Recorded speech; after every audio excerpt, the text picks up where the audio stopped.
সবাইকে স্বাগত জানিয়ে শুরু করছি আমাদের আজকের আলোচনাটি। আজকে আমরা আপনাদের সঙ্গে আলোচনা করব প্রাথমিক বিদ্যালয়ের প্রধান শিক্ষক যে নিয়োগ পরীক্ষা রয়েছে সেই পরীক্ষার অতি গুরুত্বপূর্ণ বেশ কিছু অঙ্ক সম্পর্কে। তো অবশ্যই মনোযোগ দিয়ে দেখবেন। তো দেখেন 165 নম্বর যে অঙ্কটা রয়েছে খুবই গুরুত্বপূর্ণ একটা অঙ্ক। এগুলোকে আমরা সবসময়ের জন্য ভেরি ভেরি ইম্পর্ট্যান্ট বলে থাকি। একটি ট্রেনের দৈর্ঘ্য 200 মিটার। ট্রেনটির গতি ঘন্টায় 100 কিলোমিটার হলে 30 মিনিটে ট্রেনটি কত দূরত্ব অতিক্রম করবে? তাহলে মনে রাখবেন 30 মিনিট মানে আধা ঘন্টা। আধা ঘন্টায় ট্রেনটি কত দূরত্ব অতিক্রম করবে সেটা আমাদের কাছে জানতে চাচ্ছে। তাহলে আমরা ঘন্টায় কতটুকু যায় সেটা যদি বের করতে পারি তাহলে তার অর্ধেক করলেই হয়ে যাচ্ছে। তো একটি ট্রেনের দৈর্ঘ্য হচ্ছে 200 মিটার বলা হচ্ছে, ট্রেনটির গতি ঘন্টায় 100 কিলোমিটার। আচ্ছা, তাহলে ঘন্টায় 100 কিলোমিটার ট্রেনের যদি গতি হয় তাহলে ঘন্টায় যায়, তার মানে 1 ঘন্টায় যায় কত কিলোমিটার? আমরা বলতে পারি যে 1 ঘন্টায় যায় কত কিলোমিটার? 100 কিলোমিটার। তাহলে বলেন তো দেখি আধা ঘন্টায় কতটুকু যাবে? আধা ঘন্টায় যাবে অবশ্যই 50 কিলোমিটার। তো দেখেন অঙ্কে এই 200 মিটার দিয়ে মাথাটা একটু গোলমাল করার চেষ্টা করা হয়েছে। আসলে কিন্তু ট্রেনের গতি ঘন্টায় 100 কিলোমিটার দেয়াই আছে। এবার বলা হচ্ছে 30 মিনিটের ট্রেনটি কত দূরত্ব আসলে অতিক্রম করবে। তার মানে 30 মিনিটে বা আধা ঘন্টায় 50 কিলোমিটার দূরত্ব অতিক্রম করবে। এই যে দেখেন ক নম্বর অপশনেই আমাদের সঠিক উত্তর রয়েছে। তো অনেক সময় আমাদের সঙ্গে একটু ট্রিকি আচরণ করা হয় পরীক্ষার প্রশ্নপত্রে, ঠিক আছে? এটা কিন্তু ধরতে শিখতে হবে। এখন আপনি যদি চিন্তা করেন 200 মিটার, এটা তো আমি ব্যবহার করলাম না, কিভাবে সম্ভব, মনে হয় অঙ্কটা ভুল হচ্ছে। এখানে দেখেন আবার সমাধান সম্ভব নয়, এটাও একটা অপশন দেওয়া রয়েছে। তো এই জন্য এই ধরনের প্রশ্ন সম্পর্কে একটু সজাগ থাকতে হবে। এবার আসেন আমরা পরের প্রশ্নে চলে যাচ্ছি। তো এ পর্যায়ে বলি, যারা চ্যানেলে নতুন, যদি প্রয়োজন মনে করেন অবশ্যই সাবস্ক্রাইব করে দেবেন আর ভিডিওতে একটা লাইক দিয়ে দেবেন। 166 নম্বর প্রশ্নটা দেখেন কি বলা হচ্ছে প্রশ্নটাতে। 1 এর স্কোয়ার, 2 এর স্কোয়ার, 3 এর square, dot dot dot dot x এর স্কোয়ার। এখানে একটা প্লাস চিহ্ন দিতে পারে, প্লাস এক্স এর স্কোয়ার, অথবা না দিলেও কোনো প্রবলেম নেই, ঠিক আছে? প্লাস চিহ্ন যে দিতে হবে এমনটা নয়, না দিলেও কিন্তু কোনো প্রবলেম নেই এখানে। এবার আসেন আমরা এই যে অঙ্ক, যদি আমরা এরকম দেখি যে 1 plus 2 plus 3 plus dot dot dot dot plus হচ্ছে এন, এর সমষ্টি কত? এর সমষ্টি নির্ণয়ের সূত্র হচ্ছে এন ইন্টু এন প্লাস 1 ভাগ হচ্ছে 2। যদি এরকম থাকে 1 এর কিউব, 2 এর কিউব, 3 এর কিউব যোগ ডট ডট ডট ডট যোগ এন এর কিউব, এর সমষ্টি নির্ণয়ের সূত্র হচ্ছে এরকম এন ইন্টু এন প্লাস 1 ভাগ হচ্ছে 2, এবং এটা অবশ্যই সেকেন্ড ব্র্যাকেট তারপরে স্কোয়ার। তো এই দুটো, এটা হচ্ছে স্বাভাবিক সংখ্যার সমষ্টি, এটা হচ্ছে স্বাভাবিক সংখ্যার ঘনয়ের সমষ্টি, কিন্তু এখানে দেওয়া আছে দেখেন স্বাভাবিক সংখ্যার বর্গের সমষ্টি। তো মনে রাখবেন স্বাভাবিক সংখ্যার বর্গের সমষ্টি বলতে আমি যদি এভাবে দেই 1 square, 2 square plus 3 square plus dot dot dot dot plus হচ্ছে এন স্কোয়ার, আমি যদি এভাবে দেই তাহলে এটার জন্য সূত্র হচ্ছে এরকম এন ইন্টু দেখেন N plus 1 into 2n plus 1 ভাগ হচ্ছে 6। এটা হচ্ছে আমরা বলতে পারি স্বাভাবিক সংখ্যার বর্গের সমষ্টি নির্ণয়ের সূত্র। তো দেখেন এখানে তো এক্স আছে, তো জাস্ট আমরা এন এর জায়গাগুলোতে এক্স কল্পনা করব। তাহলে খ নম্বর যে অপশনটা রয়েছে এটাই হচ্ছে আমাদের অ্যাপ্রোপ্রিয়েট অ্যান্সার। এবারে 167 নম্বর যে অঙ্কটা রয়েছে এটা একটু দেখেন ভালো করে। সেটা কি? সেটা হলো 1 মিলিয়ন ইকুয়াল কত বিলিয়ন? তো মনে রাখেন যে 10 টু দি পাওয়ার 6 মানে হচ্ছে 1 মিলিয়ন, অর্থাৎ আমরা এটাকে বলতে পারি, আচ্ছা আমি আগে লিখি 1 মিলিয়ন। আবার আমি 10 টু দি পাওয়ার 9 যদি দেই এটার নাম কিন্তু 1 বিলিয়ন, ঠিক আছে? তো এটা আমরা 1m দ্বারা প্রকাশ করি, অর্থাৎ 1 মিলিয়নকে, আর 1 বিলিয়নকে আমরা 1b দ্বারা প্রকাশ করি। মনে রাখবেন এটা মানে হচ্ছে 10 লক্ষ, এটা মানে হচ্ছে 100 কোটি। ওকে, কেননা একের পরে যদি আপনি 1 2 3 4 5 6টা শূন্য দেন তাহলে এটা 10 লক্ষ হয়। তাহলে দেখেন একক, দশক, শতক, হাজার, অযুত, লক্ষ, তার মানে 10 লক্ষ। আবার 1 বিলিয়ন মানে 100 কোটি, একের পরে আপনি 3টা 6টা আর 3টা 9টা শূন্য দেন তাহলে এটার সাথে সাথে কি হয়ে যাবে? 1 বিলিয়ন হয়ে যাবে। দেখেন একক, দশক, শতক, হাজার, অযুত, লক্ষ, নিযুত, কোটি, তার মানে এটা কত কোটি? 100 কোটি। এখন আমাদের প্রশ্ন করেছে কি যে 1 মিলিয়ন সমান কত বিলিয়ন, তাই না? তাহলে আমরা এবারে অ্যান্সারটা বের করব। কি করতে হবে তাহলে বলেন তো দেখি।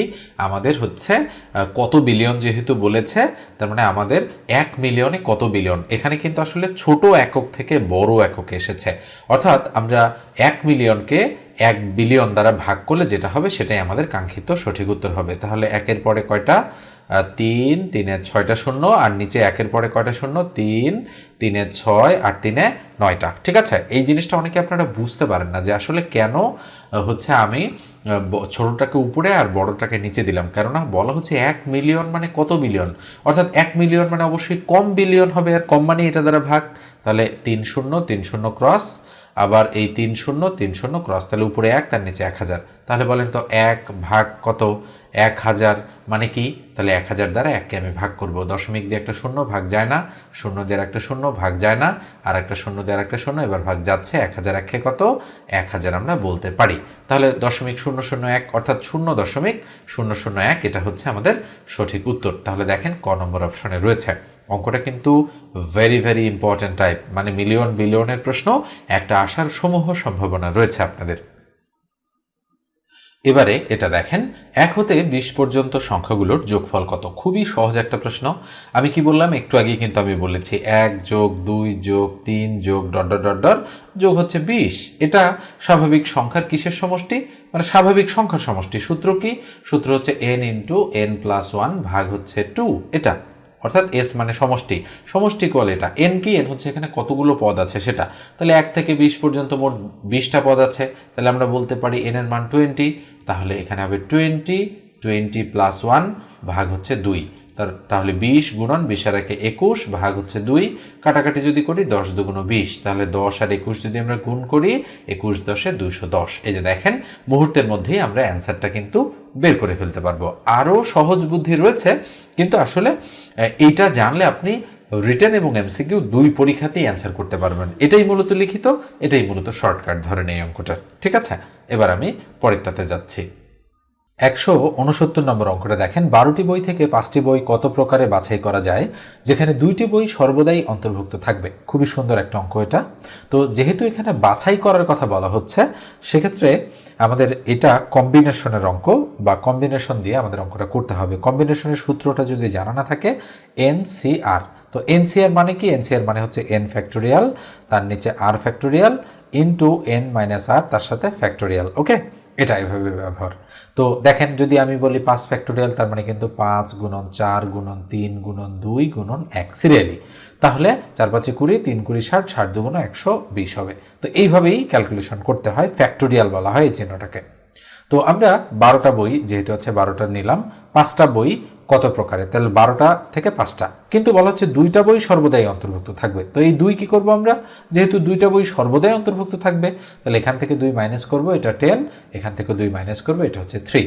তাহলে আমাদের এখন সূত্রটা প্রয়োগ করতে হবে 10C3 এভাবে। ঠিক আছে, n এর মান 10 আর এখানে r এর মান হচ্ছে 3, তাহলে ইকুয়াল উপরে হচ্ছে 10 ফ্যাক্টোরিয়াল, নিচে হচ্ছে 3 ফ্যাক্টোরিয়াল, আবার হচ্ছে 10 মাইনাস 3 তার সাথে ফ্যাক্টোরিয়াল, তাহলে ইকুয়াল ফ্যাক্টোরিয়ালের কাজ কি, সিরিয়ালি গুণ 10 গুণন 8 গুণন 9, দুঃখিত আগে তো আমাদের 9 দিতে হবে তাই না, 10 গুণন 9 গুণন 8 গুণন সাথে সাথে ফ্যাক্টোরিয়াল কেন রাখলাম, কারণ এর নিচে 10 থেকে 3 বিয়োগ করলে 7 হবে, এটা আমরা কেটে দেবো তাই।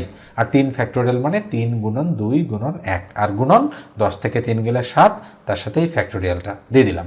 এবার এটা আর এটা ক্রস, তো আমি একটু অন্য কালার ব্যবহার করছি এখানে। এবার আমরা যদি 2 দ্বারা 10কে কাটি 5 দুগুণ 10, আর যদি 3 দ্বারা 9কে কাটি 3 3 9, তাহলে আমাদের কত হচ্ছে 5 আর 8 গুণ করলে 5 8 40, 3 40 120। তো আমরা কত পেলাম, আমরা পেলাম এখানে 120। এই যে দেখেন 120 হচ্ছে আমাদের অ্যাপ্রোপ্রিয়েট অ্যান্সার, যেটা গ নম্বর অপশনে রয়েছে। এবারে এই অঙ্কটা দেখেন 170 নম্বর যে অঙ্কটা রয়েছে, বীজগণিতের একটা অঙ্ক, বলা হচ্ছে x² - 3x + 1 = 0 হলে x - 1 ভাগ x⁴ এর মান কত। সুন্দর অঙ্ক কিন্তু এটা, ভেরি ভেরি ইম্পর্টেন্ট টাইপ। এটা কিন্তু প্রভাষক নিবন্ধন পরীক্ষায় এসেছিল। তো অঙ্কটার এই জায়গাতেও একটু প্রবলেম।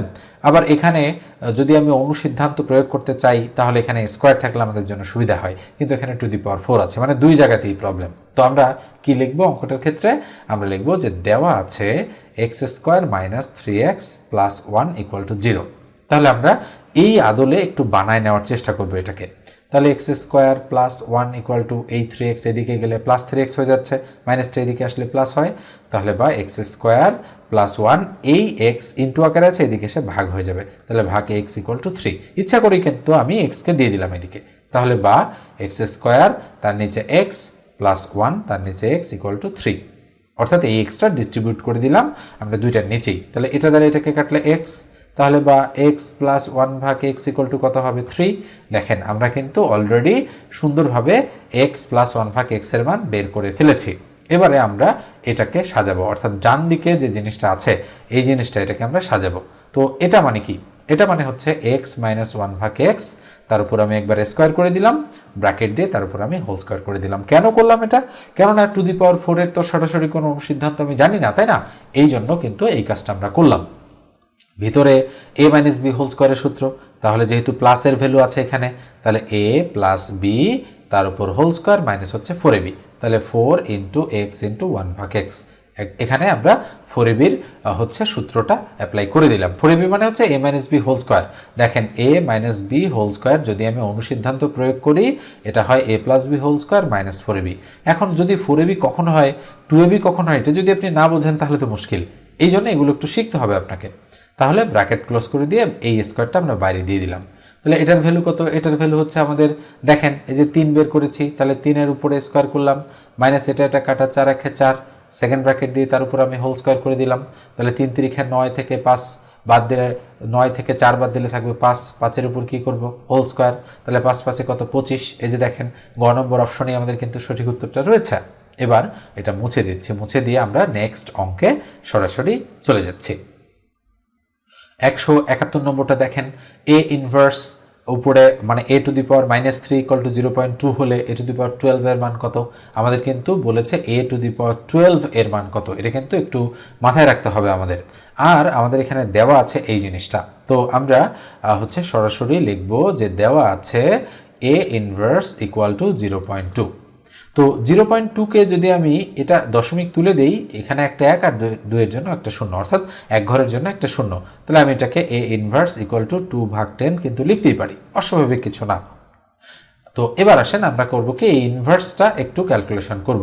ইনভার্স 1 ভাগ এ এর উপর কিউব ইকুয়াল টু 2 ভাগ 10 হচ্ছে, তো এটা দ্বারা এটাকে গুণ, এটা দ্বারা এটাকে গুণ, তাহলে আমরা যদি এটা দ্বারা এটাকে গুণ করি তাহলে কত হয় 2a কিউব ইকুয়াল টু 10 একে 10, তাহলে বা এ কিউব ইকুয়াল টু কত 10কে 2 দ্বারা ভাগ করলে 5। আমাদের মান কিন্তু বের করতে বলেছে, খেয়াল করে দেখেন এ টু দি পাওয়ার 12 এর, আর এখানে আছে এ টু দি পাওয়ার কিউব। তাহলে আমরা করব কি আমরা বা এখানে এটা আরেকবার লিখি এর উপর কিউব ইকুয়াল টু 5, আমরা উভয় পক্ষের পাওয়ারে 4 দ্বারা গুণ করব। কেন গুণ করব 4 দ্বারা? কেননা 4 দ্বারা গুণ করলে এটা 3 4 12 হয়, এই জন্য। আর চাইলে তো আমরা এক পাশে করতে পারি না, দুই পাশেই করব। তাহলে A to the power 3 4 12 equal to 5 to the power 4, তাহলে সুতরাং এ টু দি পাওয়ার 12 ইকুয়াল 5 আছে 4 বার, তাহলে 5 গুণন 5 গুণন 5 গুণন 5, বলেন তো 5 5 25, 5 5 25, 25 আর 25 গুণ করলে 625 হচ্ছে আমাদের কাঙ্ক্ষিত সঠিক উত্তর। নিঃসন্দেহে বুঝতে পেরেছেন। এবারে এটা দেখেন কি বলা হচ্ছে 9 two the power x plus 9 two the power x plus 9 two the power x equal to কত? অঙ্কটা আগে তুলছি, 3টা 9 টু দি পাওয়ার এক্স আছে আমাদের, কত বলেছে তার মানে এটা যোগ করলেই হয়ে যাবে আমাদের, তো আমরা যোগ করছি, তাহলে equal 9 two the power x common নিলে থাকবে 1 প্লাস 1 প্লাস 1, তার মানে কত 9 two the power x into 3। আচ্ছা বলেন তো দেখি 9 মানে তো 3 এর উপরে স্কোয়ার, তাই না? তার উপরে পাওয়ার এক্স ইন্টু 3, তাহলে 3 এর পাওয়ার কত? 1 আমরা বলতেই পারি, তাহলে এই দিকে 3 to the power 2x into 3 to the power 1, তাহলে এই যে দেখেন পাওয়ার পর গুণ হয়েছে, তাহলে 2 3 এর মধ্যে একটা 3। আমরা জানি সূচকের নিয়ম সময় পাওয়ারগুলো মানে বেস যদি সমান হয় তাহলে গুণ চিহ্ন মাঝখানে থাকলে পাওয়ারগুলো যোগ হয়, তাহলে 2x প্লাস 1 হয়। আমরা জানি গুণ থাকলে যোগ হয় আর ভাগ থাকলে বিয়োগ হয়, সূচক এবং লগের এই নিয়মগুলো তো আপনারা শিখেছেন ক্লাস 9 10-এ, তাই না? তাহলে 3 to the power 2x plus 1 কোথায় আছে? খ নম্বর অপশনে আছে, তাই এটাই আমাদের কাঙ্ক্ষিত সঠিক উত্তর। তো আজকের আলোচনা আমরা এই পর্যন্ত রাখছি, দেখা হবে পরের আলোচনায়, সে পর্যন্ত ভালো থাকবেন, সুস্থ থাকবেন।